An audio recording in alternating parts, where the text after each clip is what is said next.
Okay, let's dive right into this. Welcome to today's Explainer, where we're going to unpack some genuinely fascinating and, let's be honest, often heavily debated concepts in Islamic jurisprudence.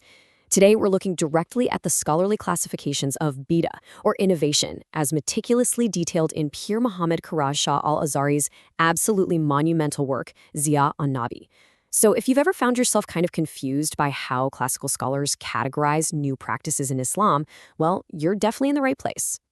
Now, before we get into the theoretical heavy lifting, I want to give a quick shout out to ZKF Online Qur'an Academy.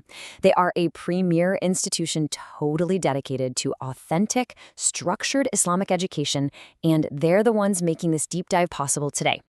All right, here's our roadmap for today. We'll be covering the concept of bid'ah, the 5 scholarly categories, examining the evidence, the permissibility of Milad, and finally, authentic learning with ZKF. Let's kick things off with Section 1, the concept of Bidah, clarifying the definition. You know, the term innovation in Islamic jurisprudence is heavily misunderstood by the average person today. I mean, we often hear the word thrown around as just this blanket negative term. But as Zia and Nabi points out, we absolutely have to separate the linguistic definition from the Sharia context. Linguistically, bidah simply means a completely new invention, something without precedent. But in the context of Sharia, an innovation isn't just automatically rejected. Early giants of scholarship, we're talking about figures like Imam Nawawi and Izz-al-Din ibn Abdel Salam, they understood this with incredible nuance. They taught that a newly invented matter actually requires rigorous scholarly classification before anyone can determine its legal ruling. Just look at this brilliant clarification from Imam Nawawi. Regarding the famous hadith, he states, "Every bidah is misguidance. This is a general statement with specific exceptions based on the principles of Sharia." This single sentence is huge.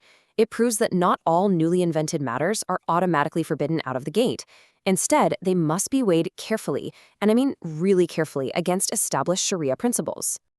Moving right along to Section 2, the 5 scholarly categories, the analytical framework.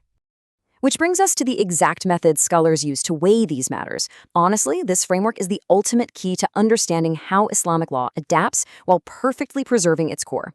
According to the text, innovations fall into one of these 5 specific categories. Wajib, meaning obligatory, mustahab, meaning recommended, mubah, meaning permissible, makruh, meaning disliked, and finally, haram, meaning forbidden.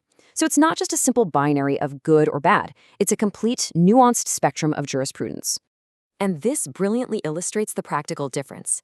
Let's look at the first group, compiling the Quran into a single book, building madrasas, or even establishing the rules of Arabic syntax grammar. Now, none of these existed in the exact time of the Prophet. Yet scholars categorize them as wajib or mustahab, good innovations, because they fundamentally serve to protect the religion. On the flip side, a bad innovation, or haram, is specifically an action that directly conflicts with the sunnah and offers absolutely zero Sharia benefit. Make sense?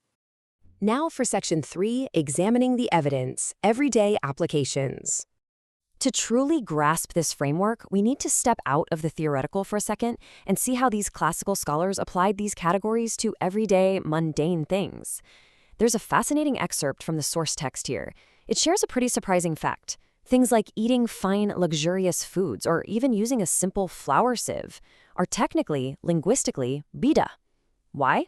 Well, simply because the Prophet didn't use a sieve. But do scholars forbid them?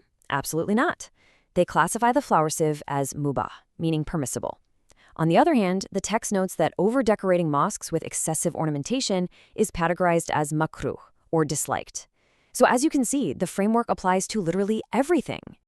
So with all that structured knowledge in place, it naturally leads us to a very bold, very specific question. How does Milad, the celebration of the Prophet's birth, fit into this 5-part academic framework?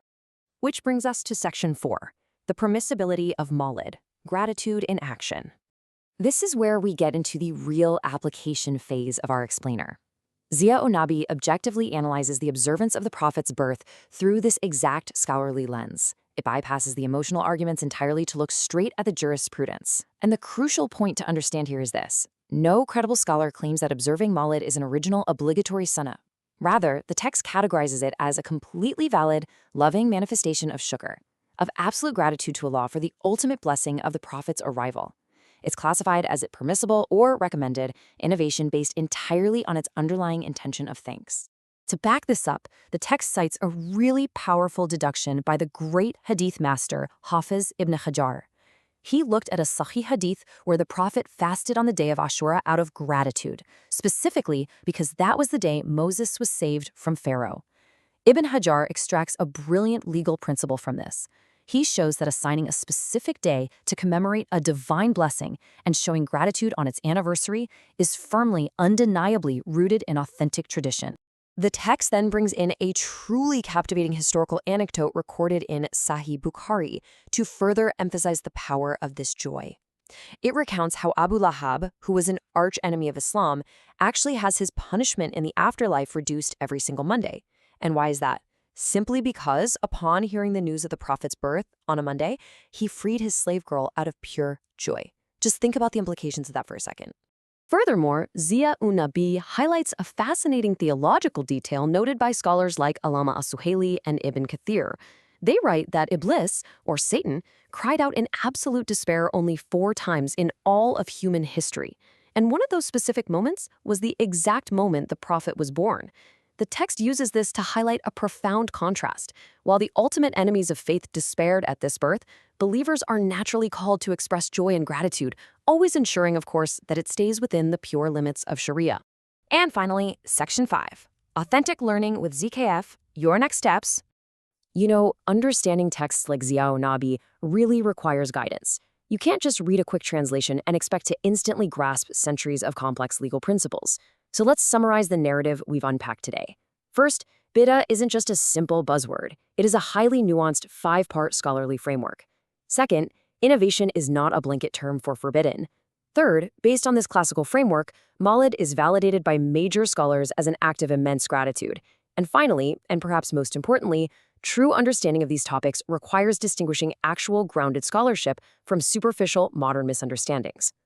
Which is exactly why institutions like ZKF Online Qur'an Academy are so vital right now. If you found this breakdown helpful and you want to continue acquiring this kind of deep, structured knowledge, I highly encourage you to reach out to them. You can use the WhatsApp or call numbers listed right here to enroll in authentic, transformative Islamic education today.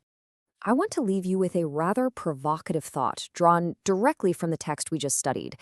If an opponent of Islam, like Abu Lahab, found relief simply by rejoicing for a brief moment at the Prophet's birth, what limitless rewards await the sincere believer who dedicates themselves to seeking true, structured knowledge today? It's a really powerful question to reflect on. Thank you so much for joining me for this explainer, and keep seeking knowledge.